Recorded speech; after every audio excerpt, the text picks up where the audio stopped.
1. Night shift gas station. Clara had always loved the quiet of the night shift at the gas station, the way the world seemed to slow down while everyone else slept. But that tranquility shattered the day the strange man began appearing at her register. His greasy hair and unsettling smile made her skin crawl, but it was his relentless persistence that truly unnerved her. Every night, he'd approach her with the same question, "Will you go out with me?" Her answer was always the same, a firm, unwavering no. Her colleague, Mark, who worked the shift with her, tried to intervene. "She's married," he'd lie, hoping to deter the man. But the lie did nothing to dissuade him. The man would just laugh, a chilling sound that echoed in the empty station, and walk away, only to return the next night. One evening, as the city's lights flickered and the hum of distant traffic lulled, Clara decided enough was enough. When the man appeared again, she didn't wait for his question. "You're a loser," she spat, her voice filled with a boldness she didn't quite feel. His eyes darkened, and he leaned in closer than ever before. "You'll regret that," he whispered before storming out. Her heart pounded as she finished her shift, the eerie promise echoing in her mind.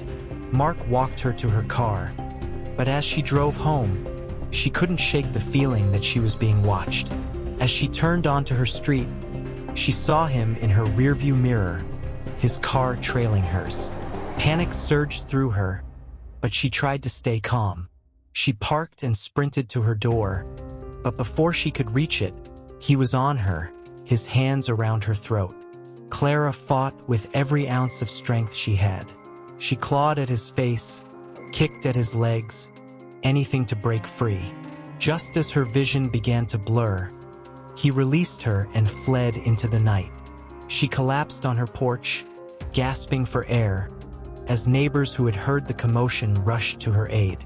The police arrived shortly after, taking her statement and assuring her they'd find him. Weeks passed, and though she returned to work, the fear lingered. But Clara was resilient. She refused to let him steal her sense of safety. Each night, with Mark by her side, she stood behind the counter, her gaze unwavering, ready to face whatever came next. As the investigation continued, Clara took self-defense classes, determined never to feel helpless again. Her story spread among the night workers of the city, a tale of resilience and courage. And though the man remained at large, Clara knew one thing for certain. She was no victim. She was a survivor. 2. Night shift at the roadside motel. Tom had always enjoyed the solitude of working the night shift at the roadside motel. The quiet hum of the highway, the occasional traveler seeking refuge from the road, and the peaceful hours where he could read or catch up on his studies. But this night was different. The moment the strange man stepped onto the motel's veranda, Tom felt a shiver run down his spine. The man's gaunt face, dark eyes, and the unsettling way he smiled made Tom uneasy. "I have a reservation," the man said, his voice smooth yet sinister. Tom checked the registry, but there was no booking under the man's name. "I'm sorry, sir, but there's no reservation under that name," Tom replied, trying to keep his voice steady. "Are you sure you booked here?" The man's smile widened, but it didn't reach his eyes. "Oh, I'm sure. I booked room 10B and I've already paid. Now, if you'll excuse me, I'll be taking my key." Tom stood his ground. "Sir, 10B isn't available. There's no record of your reservation, and I can't let you in without one." The man's demeanor changed instantly. He lunged past Tom, heading straight for the corridor that led to the rooms. Tom rushed after him, but the man was determined. He reached 10B and kicked the door open with a force that stunned Tom. The man slipped inside and slammed the door shut, locking it from the inside. Tom banged on the door. "Sir, you can't stay in there. I'm calling the police." The response was silence, then a crash. Tom's heart raced. He had to do something. He ran to the office, grabbed the master key, and hurried back. As he unlocked the door, it swung open violently. The man was waiting, a frying pan in hand. Before Tom could react, the pan connected with his head, sending him sprawling to the floor, darkness closing in. When Tom came to, the room was empty and the man was gone. He sat up, head throbbing, trying to piece together what had happened. Nothing appeared to be stolen, but the room was in disarray. The police arrived, took his statement, and began their investigation. Weeks passed, and the motel returned to its usual quiet state. But Tom couldn't shake the feeling that he had missed something crucial. Why had the man been so desperate to get into that room? What was in 10B that he needed so badly? One night, unable to sleep, Tom returned to 10B. He searched every inch of the room, finally finding a loose floorboard under the bed. Beneath it, he discovered a small, weathered box. Inside was a collection of photographs and letters, all addressed to a woman named Evelyn. The letters told a story of forbidden love and a promise to return one day.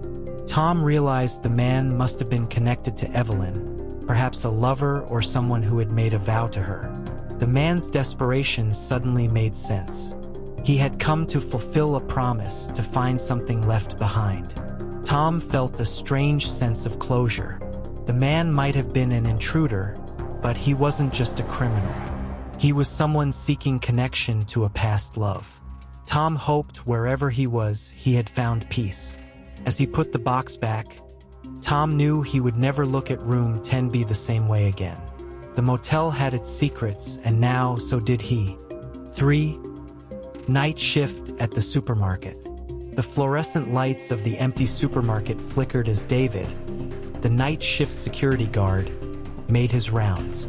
The stillness of the aisles, the faint hum of the refrigeration units, and the distant sound of traffic outside created a strangely calming atmosphere. He glanced at his watch, only a few hours left until morning. Just as he returned to his post near the entrance, a man with a disheveled appearance appeared at the glass doors. His eyes were wild, and his clothes were dirty and torn. "I need food," he said, his voice desperate. "We're closed," David replied firmly, stepping forward. "You'll have to come back in the morning." The man's face twisted in frustration. "I can't wait until morning. I'm starving. I need to get in now." David felt a twinge of sympathy but couldn't let him in. "I'm sorry, but I can't let you in. Store policy." Without warning, the man lunged at the door, forcing it open with surprising strength. David rushed to block him, but the man was determined. They grappled, knocking over a display of canned goods. The man fought with a desperation that made David's heart race.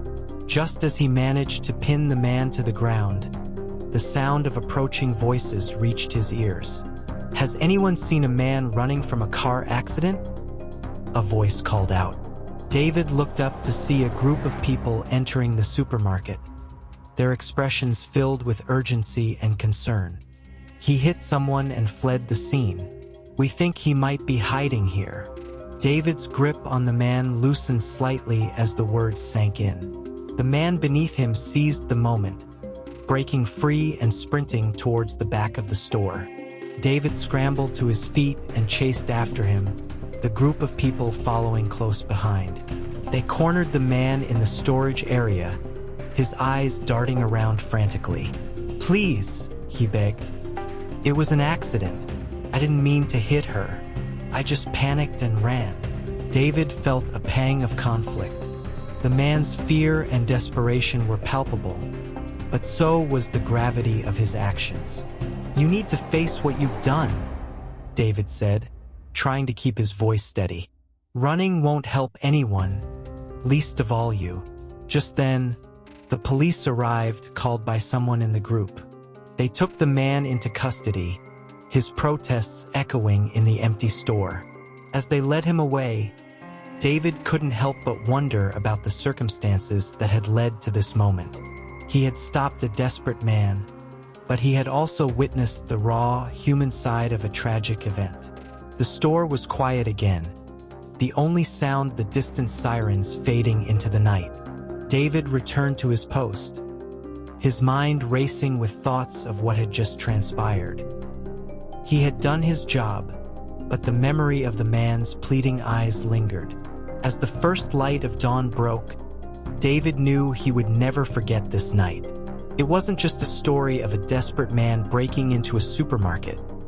It was a reminder of the fragile line between right and wrong, and how easily one could find themselves on the other side. And as he watched the sunrise, David hoped that the man would find some way to make amends, to find peace in the aftermath of chaos. If you like these stories, check out the book in the description of the video. Check also this video about the best horror stories I've known. Thank you for joining us on this harrowing journey. If you enjoyed this story, don't forget to like, share, and subscribe for more tales of terror. Until next time, stay safe and beware the shadows.